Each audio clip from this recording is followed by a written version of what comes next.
Hola, es un placer tenerte aquí. Antes de comenzar, suscríbete al canal y dale like al vídeo. Me llamo Elena Morales, tengo 34 años y jamás olvidaré el susurro de mi marido aquella noche: quédate callada, aquí se han reunido personas decentes. Sus palabras fueron cuchillas en la garganta, justo cuando me disponía a decir algo en aquella mesa llena de rostros brillantes y copas de cristal. Sentí como el aire se me escapaba del pecho, como si todo mi cuerpo se encogiera bajo su mirada de vergüenza disfrazada de cortesía. La conversación siguió como si nada, pero yo ya no estaba ahí, solo oía un zumbido lejano, un eco doloroso repitiendo su frase en mi cabeza.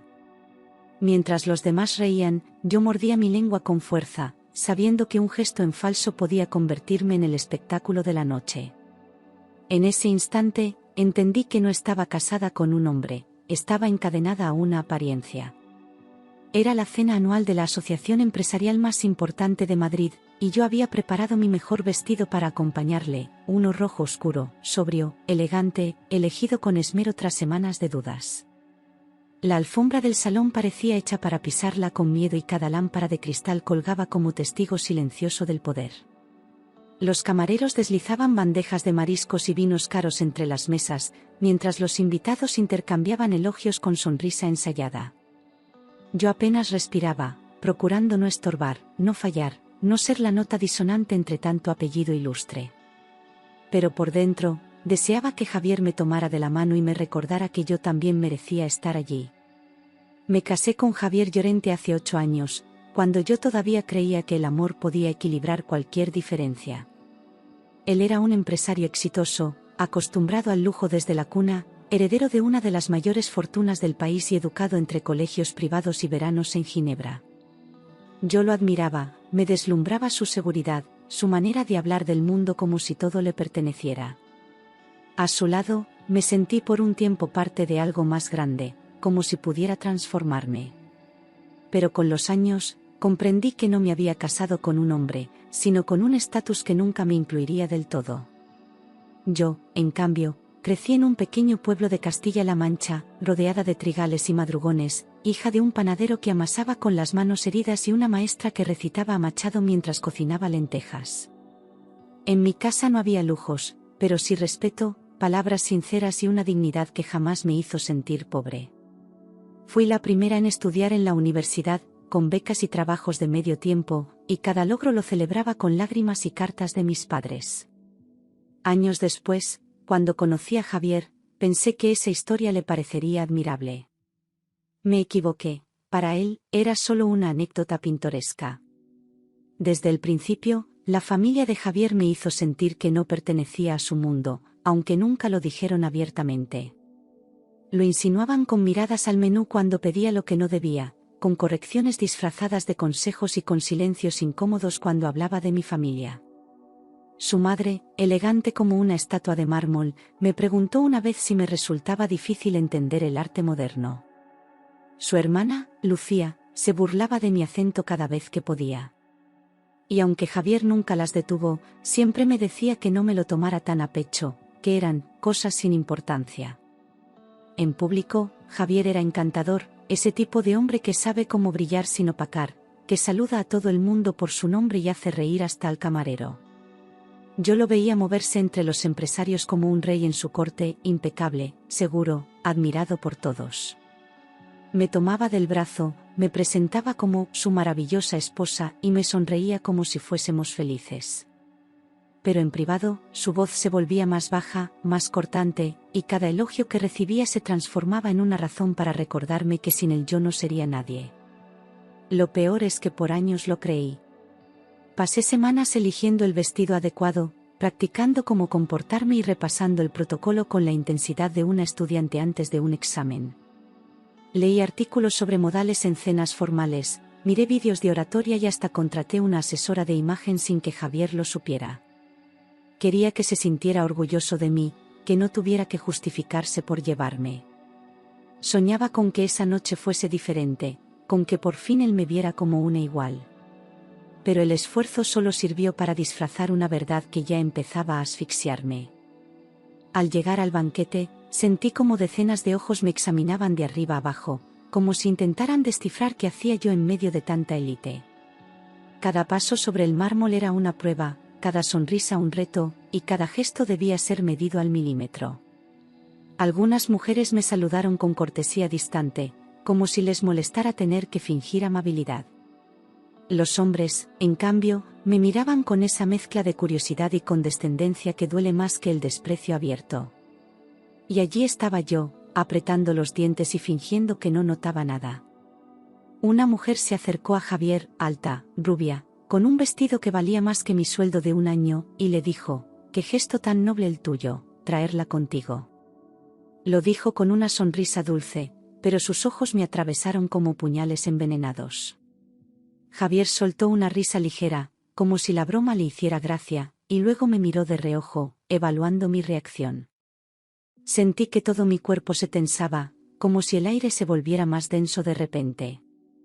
Pero no dije nada, solo asentí con una sonrisa vacía que me dolió en los labios. Javier se rió del comentario y me pidió, con una sonrisa forzada, que no dijera nada inapropiado durante la cena, como si mi sola presencia pudiera avergonzarle. Su tono era bajo, pero firme, con esa falsa dulzura que ya conocía tan bien. Me lo dijo entre dientes, sin mirarme del todo, como si le costara recordar que estábamos casados. Yo asentí sin fuerza, sintiendo como cada palabra suya pesaba más que la anterior. Me tragué mi orgullo como tantas otras veces, creyendo que aún era posible salvar algo.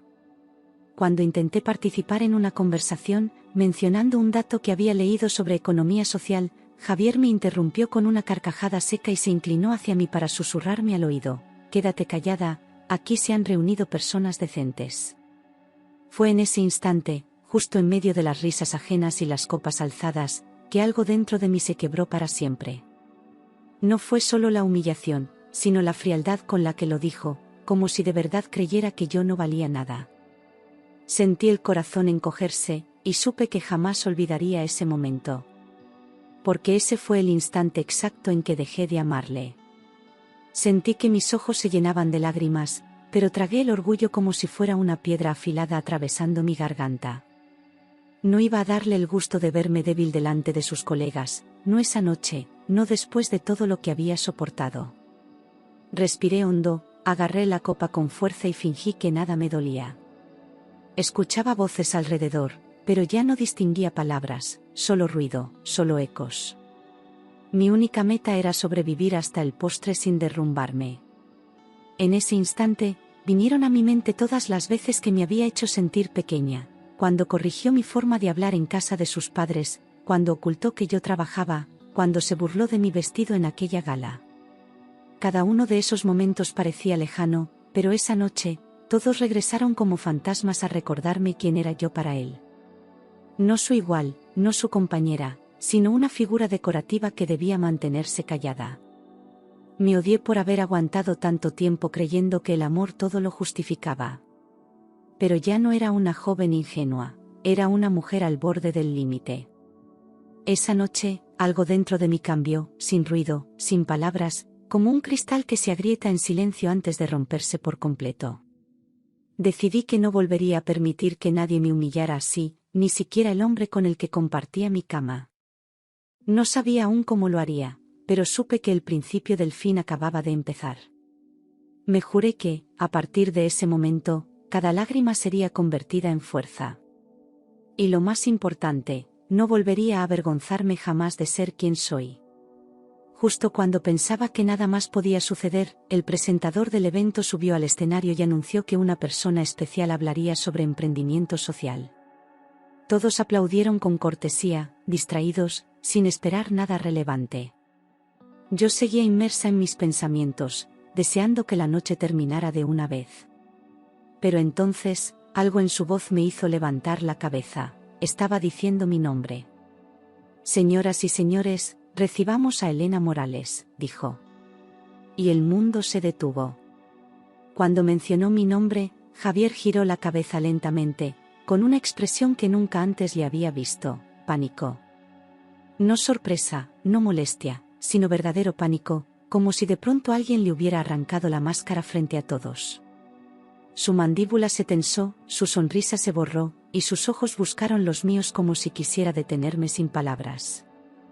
Yo lo miré fijamente, con la calma de quien ya no tiene nada que perder. Me puse de pie, sintiendo como cada paso me devolvía una parte de mí que había perdido.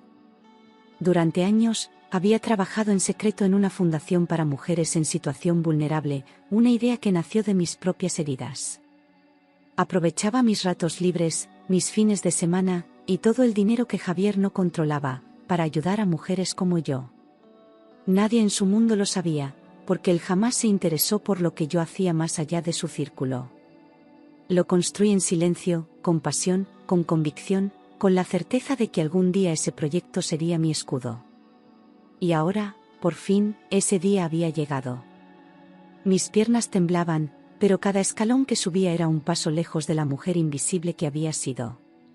Sentí todas las miradas clavadas en mí, pero por primera vez no me importaron, porque estaba allí por mérito propio. Al tomar el micrófono, mi voz sonó clara, firme, como si hubiera estado esperando toda la vida por ese momento. Busqué entre la multitud el rostro de Javier, que me miraba sin saber dónde esconderse. Y entonces comencé a hablar. Hablé de mis orígenes humildes, de cómo el esfuerzo y la educación transformaron mi vida, sin adornos ni falsas modestias. Conté cómo mi padre me enseñó el valor del trabajo honesto y cómo mi madre me hizo amar el conocimiento como un arma contra la injusticia. Recordé los años de becas, las noches estudiando sin calefacción, los primeros rechazos por mi acento o mi apellido. Y confesé que durante mucho tiempo creí que debía avergonzarme de todo eso. Pero ya no más.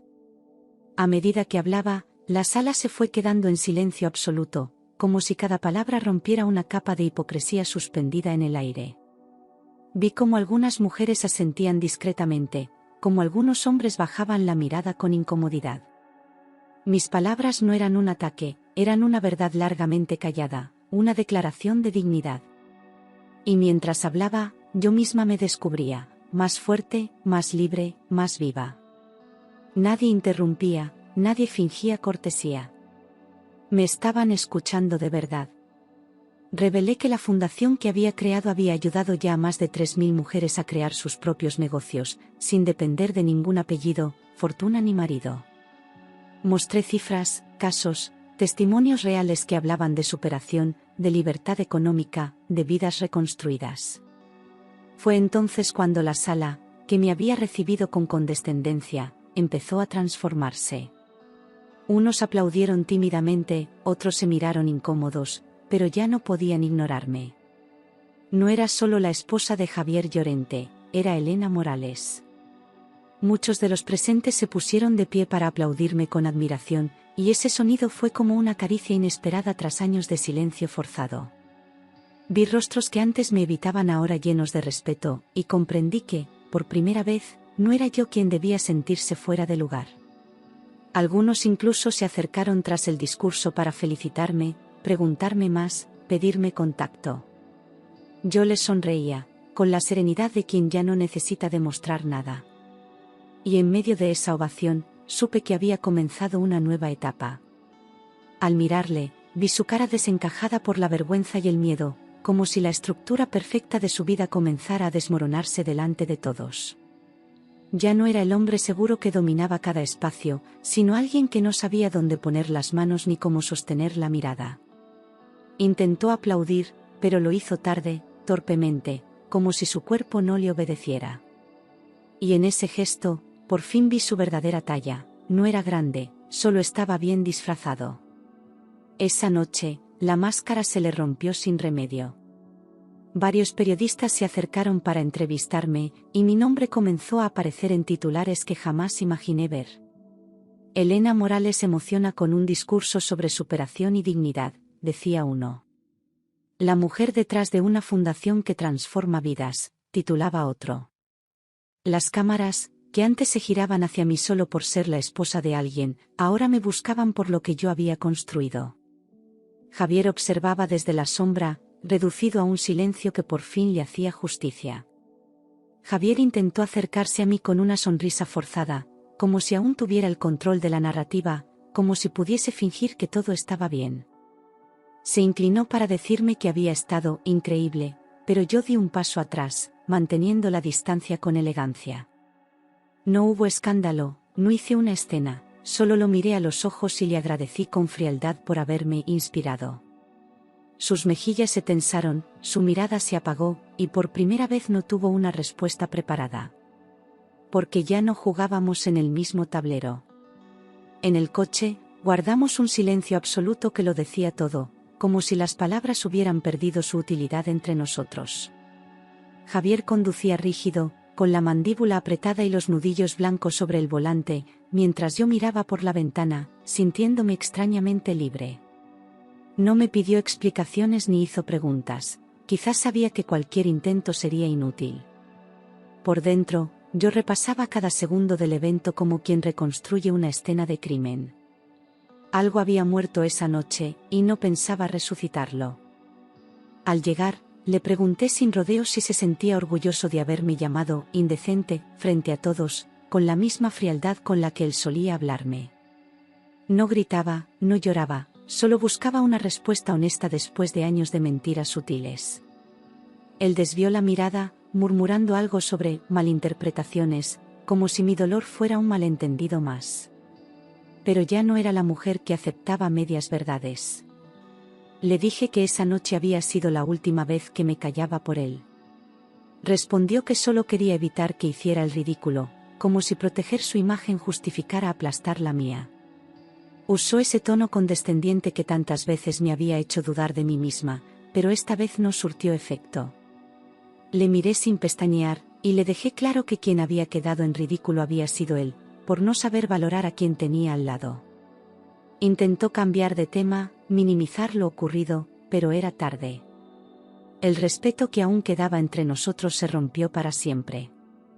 Dormí en el sofá aquella noche, no porque él me lo pidiera, sino porque no podía soportar estar bajo el mismo techo sin una barrera física. Sentí el frío del cuero bajo la manta delgada, pero fue un frío liberador, casi necesario. Mientras él dormía en nuestra cama vacía, yo comencé a imaginar una vida sin sus reglas ni sus límites. No tenía aún un plan, pero por primera vez no sentía miedo. Sentía alivio. Al día siguiente, comprendí que ese matrimonio ya no tenía salvación, que ni el amor ni el pasado eran excusas para seguir permitiendo humillaciones. Miré las fotos enmarcadas del salón, los regalos de boda, los trofeos de su ego, y ya no me reconocí en ninguna parte. No se trataba de un error puntual, sino de una historia construida sobre desigualdad y silencios impuestos. Tenía que soltarlo todo para poder respirar. Y decidí que lo haría. Empecé a dedicar todo mi tiempo a la fundación y a estudiar un máster en dirección empresarial, con una determinación que nunca antes había sentido. Invertí en mí como nunca había invertido nadie, porque sabía que mi futuro dependía solo de lo que yo estuviera dispuesta a construir. Dormía poco, comía a deshoras, pero cada día me sentía más viva. Cada logro, por pequeño que fuera, era una victoria sobre años de invisibilidad. Ya no buscaba aprobación, buscaba propósito. Mi trabajo empezó a ser reconocido en toda España y recibí premios importantes que, por primera vez, llevaban mi nombre y no el de un marido famoso. Me invitaban a congresos, mesas redondas, encuentros de liderazgo femenino, y cada invitación era una prueba de que estaba haciendo las cosas bien. Mujeres de todo el país escribían para contarme sus historias, buscaban consejo, inspiración, respaldo. Yo les respondía una a una, recordándoles que no estaban solas. Y cada mensaje suyo me devolvía la fuerza que años atrás me habían quitado. Su empresa comenzó a tener problemas financieros mientras la mía crecía en silencio, sostenida por valores que él nunca entendió. Empezó a aparecer menos en eventos, evitaba hablar de mí, y cuando alguien lo hacía, desviaba la conversación con una sonrisa tensa. Su círculo de confianza se redujo, y muchos de sus socios comenzaron a mirarlo con desconfianza. Yo no hice nada para provocarlo, el tiempo se encargó de poner cada cosa en su lugar. Y él, acostumbrado a ganar sin esfuerzo, no supo cómo resistir la caída. Supe que estaba saliendo con una joven modelo, una chica 20 años menor, que exhibía en redes como trofeo de reafirmación. También escuché que hablaba mal de mí a sus socios, que decía que yo me había aprovechado de su apellido para ascender. No me dolió, me dio pena, porque era evidente que aún no había entendido nada. Su discurso era el de un hombre herido por el orgullo, no por el amor. Y yo ya estaba en otro nivel, uno donde su voz ya no tenía eco. Fui yo quien pidió el divorcio, sin lágrimas, sin súplicas, sin necesidad de explicarle nada. Le entregué los papeles con calma, en una sala neutral, frente a abogados que ni se miraban entre sí. No discutí por bienes, no reclamé nada, solo quería cerrar esa puerta con dignidad. Él intentó alargar la reunión, buscando alguna reacción, pero no la encontró. Porque yo ya me había ido mucho antes de irme. Javier intentó negociar, temiendo perder prestigio, proponiéndome arreglos que beneficiaran su imagen pública. Me ofreció una fundación conjunta, ruedas de prensa, incluso un testimonio compartido. Pero yo le respondí con firmeza que no tenía interés en asociarme con alguien que desprecia a las personas humildes. Su rostro se tensó de rabia contenida, y por primera vez comprendió que ya no tenía poder sobre mí. No necesitaba vengarme, el simple hecho de decir no ya era suficiente. Con el divorcio firmado, me mudé a un ático en el centro de Madrid, amplio, luminoso, con estanterías llenas de libros y paredes aún por llenar. Decoré cada rincón como quise, sin pedir opinión, sin esperar aprobación, construyendo un espacio que me reflejara. Dormí en paz, me despertaba con energía, y por fin sentía que vivía una vida mía, sin concesiones. Era el comienzo de algo nuevo, y no tenía miedo. Por primera vez, me sentía dueña de mi destino. Compré mi propia oficina y contraté a mujeres que habían salido adelante gracias a la fundación, creando un equipo sólido y comprometido. Cada una tenía una historia distinta, pero compartíamos el mismo fuego en los ojos, el deseo de cambiar realidades. Nos apoyábamos, crecíamos juntas, aprendíamos unas de otras como hermanas de batalla. Convertí el lugar en un refugio y en una trinchera, donde nadie era menos por su pasado. Y así, día a día, construíamos algo que ningún hombre podría controlar. Mis proyectos fueron reconocidos en Europa y América Latina, y recibí invitaciones para colaborar con organismos internacionales. Viajes, conferencias, alianzas estratégicas, todo empezó a fluir con una naturalidad que antes parecía imposible. Pero nunca olvidé de dónde venía, y en cada intervención hablaba de Castilla-La Mancha, de mis padres, de mi verdad. No me perdí en el brillo del éxito, lo usé para alumbrar a otras. Y cuanto más lejos llegaba, más firme se volvía mi raíz. Un día, Javier apareció en mi oficina, derrotado y desesperado, con el traje arrugado y la mirada hundida, como si el tiempo lo hubiese desdibujado. Pidió verme sin cita, sin anuncio, como quien ya no tiene orgullo ni excusas. Al principio pensé que era una broma, pero al verle de pie, tambaleante, comprendí que algo en él se había roto del todo. Lo hice pasar, no por compasión, sino por respeto a mi historia.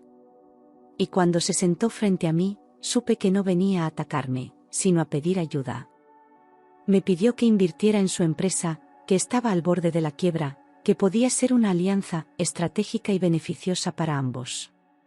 Habló de sinergias, de reputación, de cifras que ya no impresionaban a nadie, mucho menos a mí.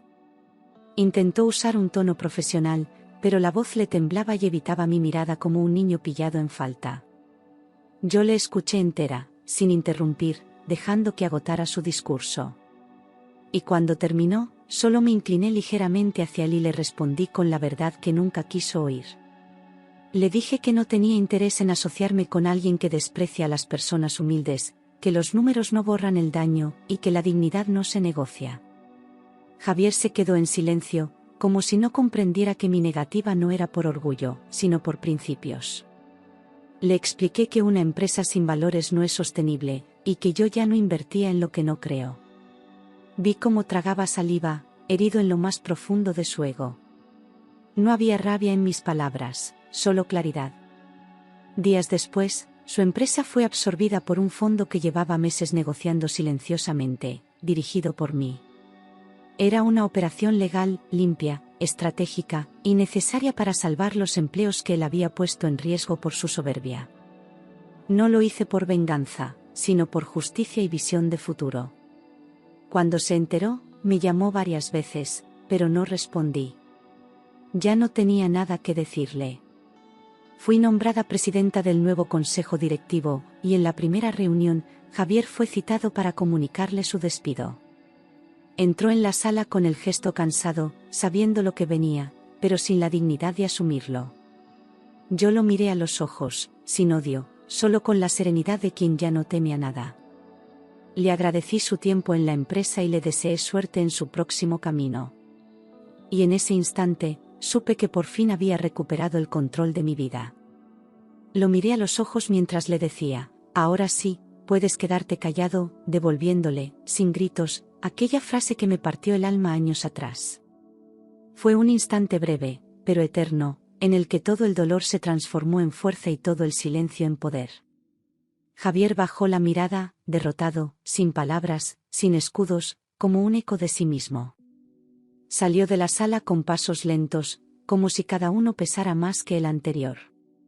Y yo me quedé de pie, firme, en paz. La prensa habló de mí como una de las mujeres más influyentes del país, no solo por el éxito empresarial, sino por mi historia de superación. Me llamaban ejemplo de resiliencia, voz de las que no tienen voz, y cada titular era una señal de que mi lucha había valido la pena. No busqué ese reconocimiento, pero lo recibí con humildad y compromiso. Sabía que el respeto verdadero no se exige, se construye. Y el mío estaba cimentado sobre cicatrices que ya no dolían. En un evento benéfico conocí a Andrés, un periodista honesto y apasionado, que no me miraba como símbolo, ni como trofeo, sino como persona. Hablamos durante horas, no de empresas ni de logros, sino de libros, infancia, música y heridas sanadas. Su mirada no juzgaba, solo escuchaba, y su presencia era tan sencilla como verdadera.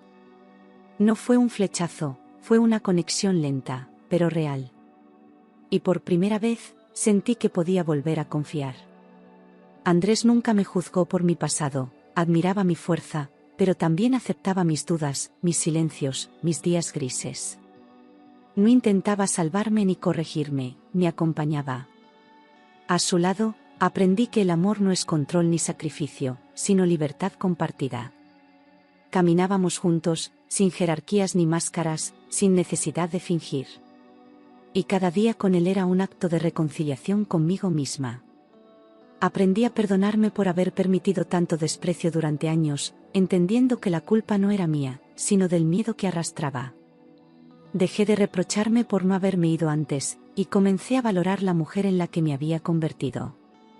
Perdonar no era olvidar, era dejar de cargar con cadenas que ya no me definían. Me miré al espejo y, por primera vez, vi a Elena entera. No perfecta, pero libre. Empecé a dar conferencias motivacionales a mujeres en situaciones similares, compartiendo mi historia no como ejemplo, sino como posibilidad. Hablaba con la voz que una vez me fue negada, y veía cómo otras la recuperaban también. Cada testimonio, cada lágrima, cada abrazo al final de una charla me recordaba por qué seguía adelante. Ya no era solo mi camino, era un puente para muchas. Y eso le daba sentido a todo. Recibí una carta suya pidiendo perdón por todo el daño causado, escrita con una sinceridad que no esperaba. No justificaba nada, no pedía segundas oportunidades, solo admitía su cobardía, su soberbia, su incapacidad de amarme como merecía. Decía que había tardado en entender lo que perdió y que yo no tenía obligación de leerle. No lloré, pero algo en mi pecho se aflojó al terminar de leer. Era tarde, pero al menos, era verdad. Le deseé suerte, pero dejé claro que nuestro capítulo estaba cerrado, sin rencor, sin nostalgia, solo con la serenidad de quien ya no espera nada.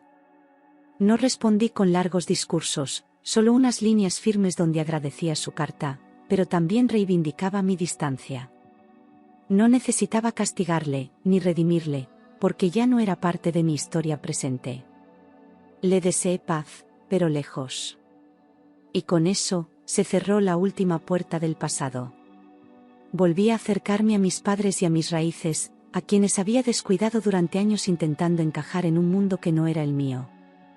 Volvimos a sentarnos juntos a la mesa, a reírnos sin máscaras, a hablar de cosas sencillas que tanto había echado de menos. Recuperé a la Elena niña, la que corría entre campos y creía que el amor no duele. Les pedí perdón por alejarme, y ellos solo me abrazaron. Nunca me habían juzgado, solo esperaban mi regreso. Fui nombrada hija predilecta por el ayuntamiento de mi localidad natal, y al recibir ese reconocimiento, no pude evitar las lágrimas. Caminé por las calles de tierra que una vez soñé dejar atrás, pero esta vez con orgullo, con gratitud, sin vergüenza. Me encontré con maestras, vecinas, amigas de la infancia que me recibieron como una más, no como una figura pública. Allí nadie me preguntó por premios ni negocios, me llamaban nuestra Elena. Y ese fue el aplauso más sincero que he recibido. Ya no era la mujer insegura que necesitaba validación ajena, era libre, consciente de su valor, dueña de cada elección. No me vestía para agradar, no hablaba para encajar, no amaba por miedo a estar sola. Había aprendido a sostenerme sola, sin renunciar a la ternura ni a la esperanza. No era invencible, pero era fuerte. Y esa fuerza no venía del éxito, sino de haberme rescatado a mí misma. Abrimos sedes en Latinoamérica y África, ayudando a miles de mujeres más, adaptando los programas a sus culturas, sus luchas, sus sueños. No llevábamos soluciones, llevábamos herramientas para que cada una construyera las suyas. Formamos redes internacionales de apoyo, mentoría, educación financiera y emocional. Verlas avanzar, crecer, liberarse, era como ver mi historia multiplicada. Y cada nueva vida transformada era una victoria colectiva. Andrés me pidió matrimonio en un acto benéfico, rodeado de mujeres que habían cambiado sus vidas gracias a la fundación. No hubo anillo caro ni fuegos artificiales, solo sus palabras claras, su mirada limpia, y una pregunta que no pedía posesión, sino camino compartido. Dije que sí sin miedo, sin dudas, con la certeza de estar eligiendo desde la libertad. El aplauso fue sincero, las lágrimas, compartidas. Fue el sí más consciente de mi vida. Por primera vez, sentí que era amada por quien realmente era, sin tener que demostrar nada, sin tener que esconder nada. Andrés no me idealizaba ni me necesitaba como trofeo, me aceptaba entera, incluso en mis inseguridades. Compartíamos silencios cómodos, risas tontas, proyectos que nos ilusionaban. Nuestra vida no era perfecta, pero era real, y eso bastaba. Aprendí que la felicidad no es ruido, es paz. A veces recordaba aquel susurro hiriente, quédate callada, pero ya no dolía, ya no tenía poder sobre mí. Era como un eco lejano que me recordaba lo lejos que había llegado, no como herida, sino como advertencia. Había aprendido a hablar, a gritar si hacía falta, pero también a elegir cuándo y con quién compartir mi voz. Lo que antes me avergonzaba, ahora me fortalecía. Y ya no temía volver a caer, porque sabía levantarme. Lo que fue humillación se convirtió en el motor de mi éxito, no por revancha, sino por la necesidad profunda de no repetir la historia.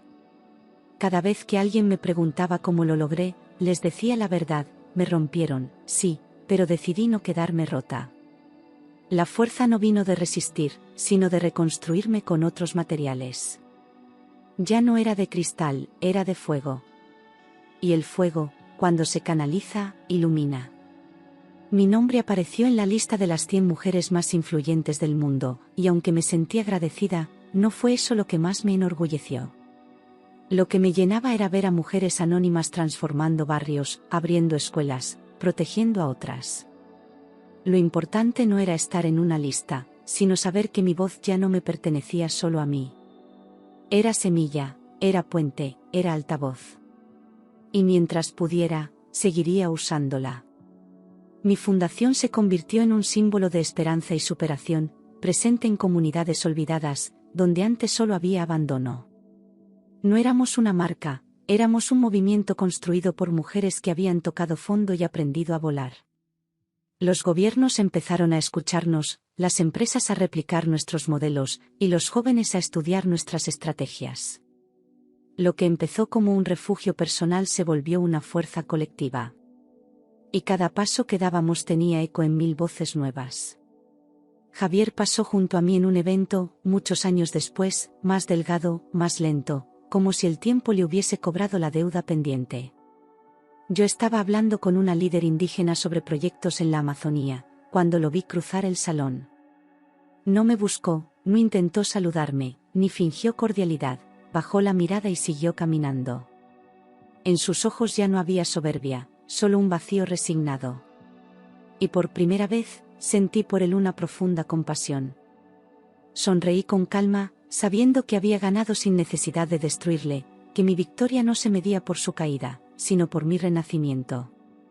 No necesitaba venganza, porque la justicia ya había llegado de forma natural, sin escándalos, sin odio.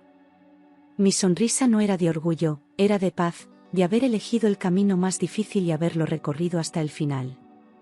Mientras él desaparecía entre la multitud, yo seguía avanzando.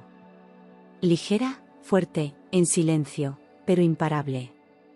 Aquella sala que una vez me silenció ahora se levantaba cada vez que hablaba. Y esta vez, era yo quien decidía cuándo callar. Mis palabras no temblaban, mi mirada no se desviaba, mi historia no se escondía. Ya no era la esposa de, ni la chica del pueblo, era Elena Morales, la mujer que se reconstruyó desde el desprecio hasta la dignidad. Y el aplauso no era por mí, era por todas.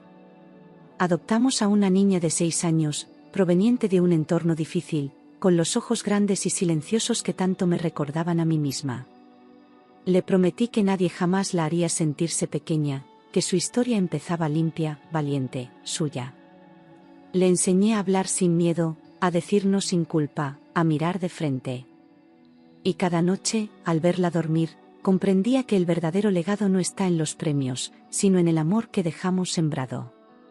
Mi historia fue adaptada a un libro, y después a una serie documental que recorrió festivales por todo el mundo. Mujeres de países que jamás imaginé me escribían, me abrazaban con palabras, me decían, eres mi espejo. Yo no era un personaje, era una prueba viva de que sí se puede volver a empezar. Y en cada historia contada, otra mujer se atrevía a escribir la suya.